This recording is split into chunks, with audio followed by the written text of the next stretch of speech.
ভালো থাকার কোনো শেষ নাই, ভালো অবস্থানের কোনো শেষ নাই, যার কোনো ঠাঁই নাই থাকার মতো, তার একটা কুঁড়েঘর হলেও চলে, সেটার স্বপ্ন দেখে সে বিভোর।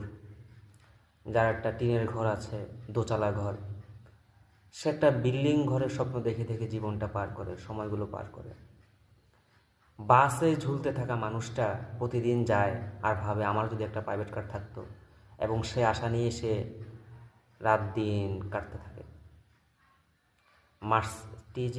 মার্সিডিজে চলা ব্যক্তিটা, সেও গাড়িতে বসে সারাক্ষণ ভাবতে থাকে কখন আমার রোলস রয়েস একটা গাড়ি হবে। রোলস রয়েসে চলা ব্যক্তিটাও সারাক্ষণ ভাবতে থাকে কখন আমার 2000 স্কোয়ার ফিটের একটা ফ্ল্যাট হবে, একটা বাড়ি হবে।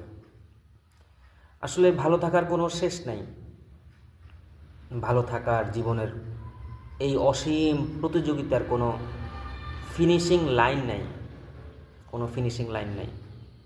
আমরা প্রত্যেকে যার যার অবস্থা থেকে, যার যার জায়গা থেকে প্রতিদিন প্রতিটা মুহূর্ত আমরা ভালো থাকার পিছনে দৌড়াচ্ছি।